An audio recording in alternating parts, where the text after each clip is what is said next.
वक्रतुण्ड महाकाय सूर्यकोटि समप्रभ निर्विघ्नं कुरु मे देव सर्वकार्येषु सर्वदा।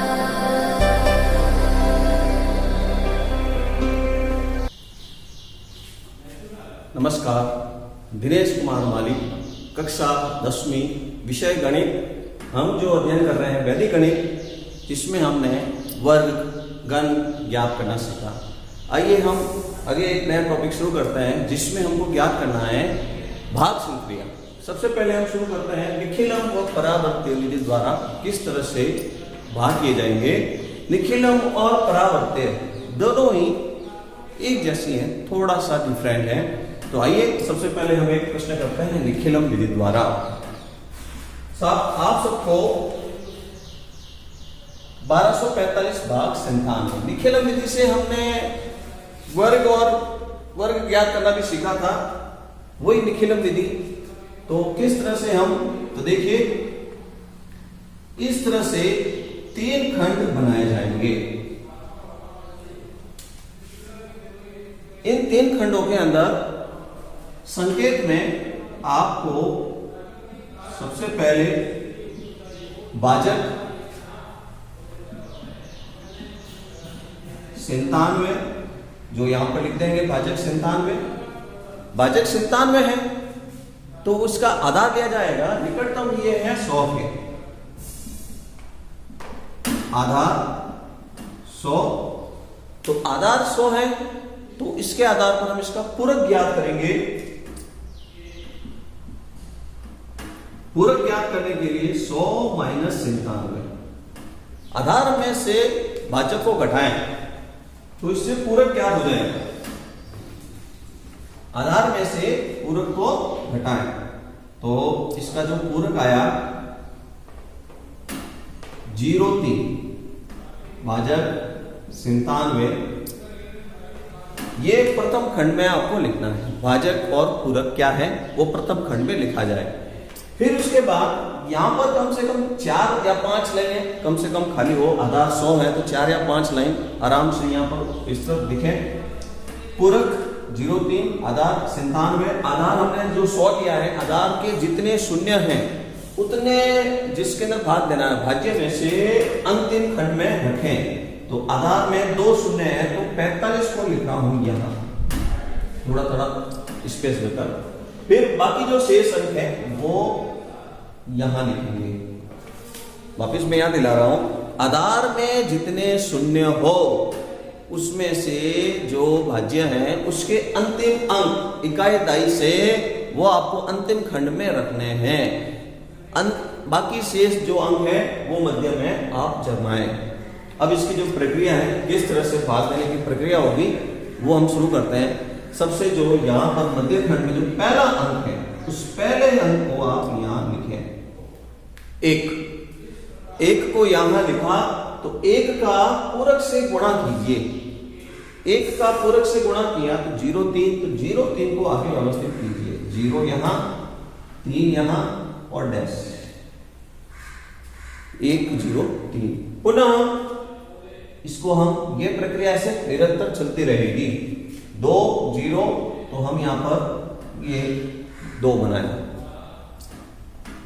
ऐसा प्रक्रिया हमको करते रहना है जब तक ये मध्य खंड के जितने भी अंक है वो कंप्लीट नहीं हो रहा है, तब तक ये प्रक्रिया चलेगी। तो 2 0 को जोड़ के हमने यहां पर लिखा है 2, तो अब यहां पर हम कुछ नहीं लिखेंगे, इसको जोड़ के हम लिख दिया। अब आगे हम लिखेंगे वापस वही प्रक्रिया, पूरक को इससे गुणा कीजिए।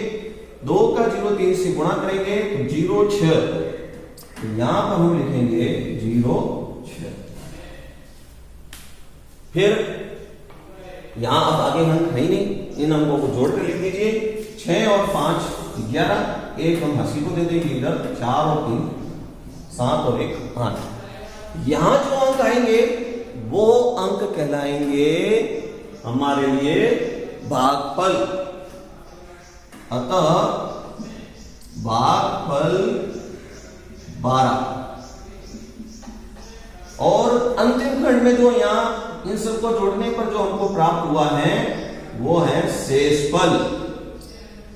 शेषफल है इसका 81, भागफल 12, शेषफल 81।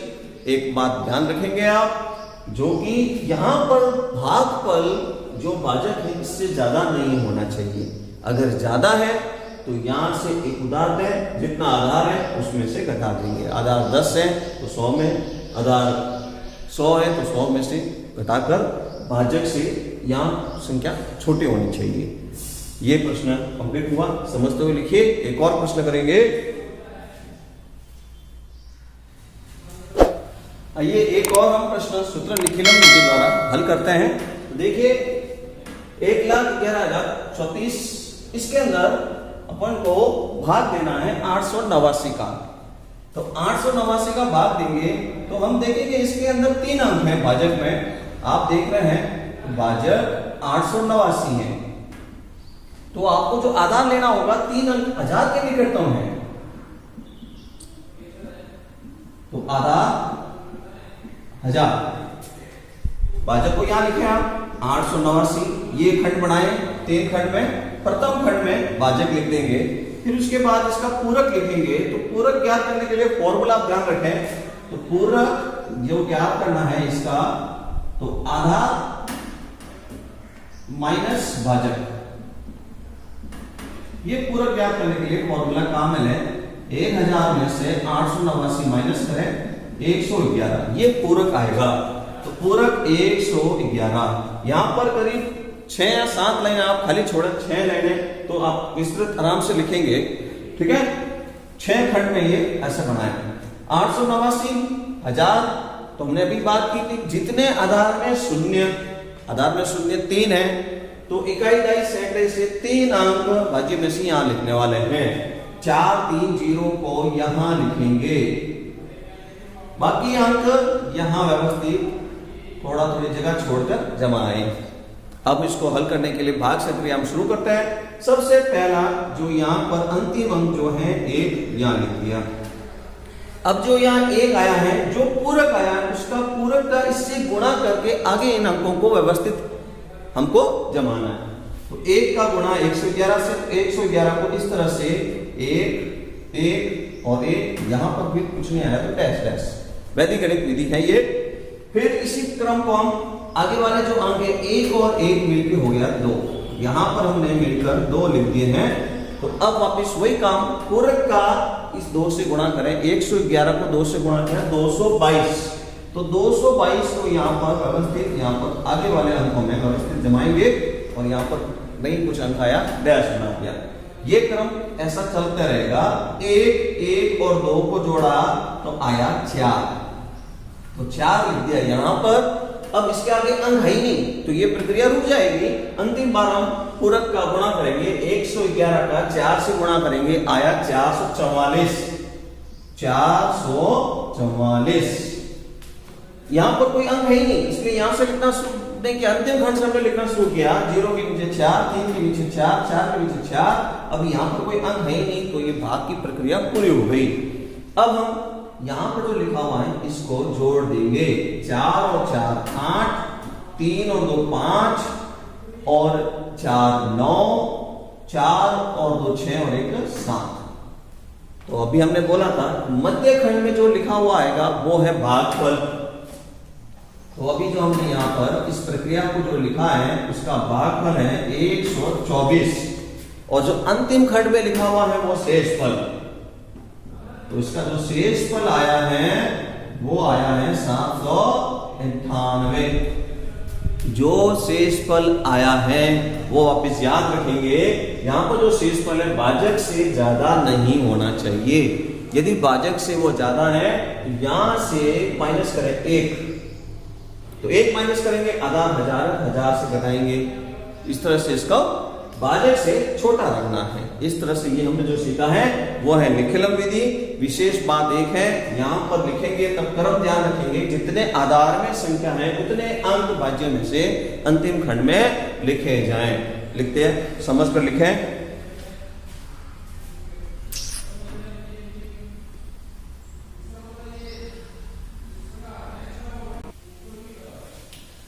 हम जो सीखेंगे वो है सूत्र परावर्त्य विधि द्वारा भाग संक्रिया। निखिलम और परावर्त्य विधि मिलती जुलती है, थोड़ा सा ही अंतर है। तो क्या है अंतर, हम उसके बारे में समझेंगे कि हम जैसे भाजक 131 है, तो भाजक 131 है, किसके निकटतम है, 100 के, तो आधार 100 ही लिया जाएगा।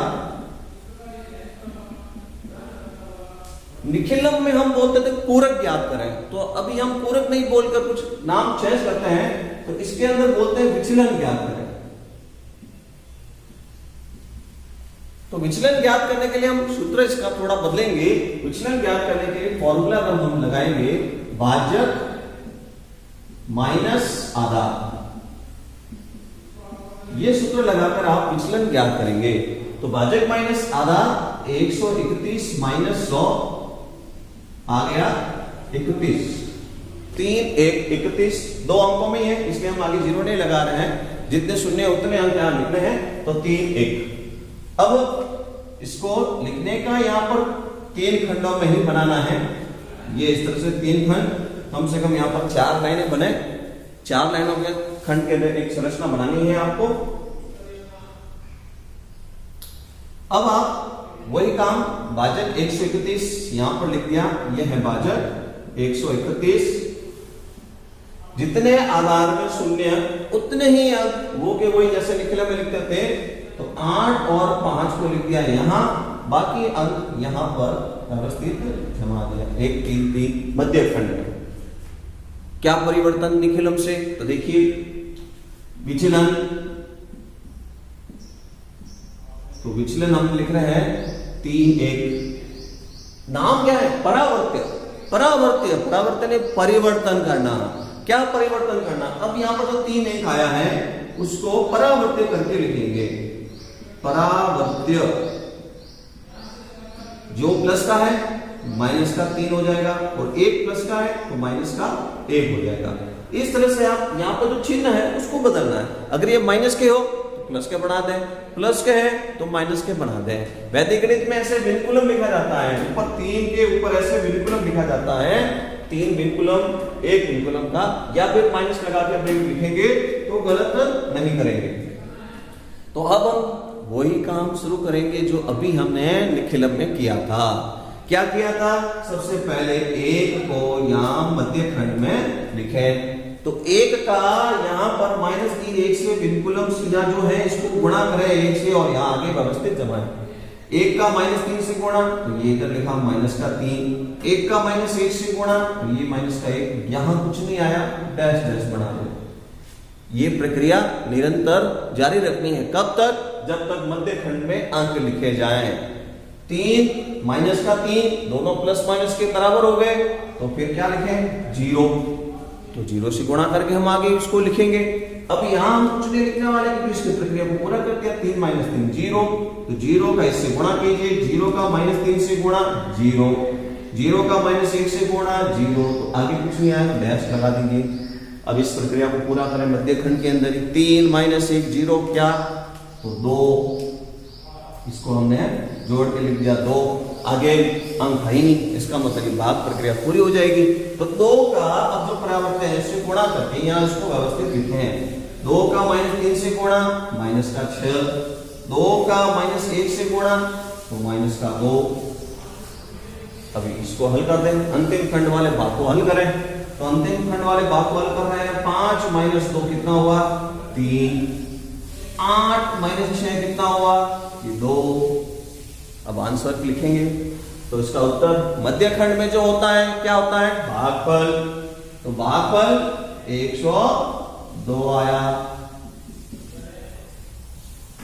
शेषफल जो अंतिम खंड में जो हमने क्रिया करके लिखा है वो शेषफल 23।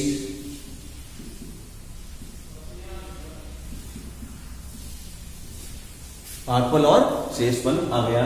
तो ये हमने जो किया वो है परावर्त्य। निखिलम और परावर्त्य में क्या फर्क नजर आया, तो निखिलम में और परावर्त्य में नजर ये आया कि हम वहां पर जो ज्ञात करते हैं पूरक ज्ञात करते हैं। तो पूरक के लिए आधार माइनस भाजक इतना सा है, विचलन ज्ञात करेंगे परावर्तन में, और विचलन ज्ञात करने के लिए फॉर्मूला है भाजक माइनस आधार।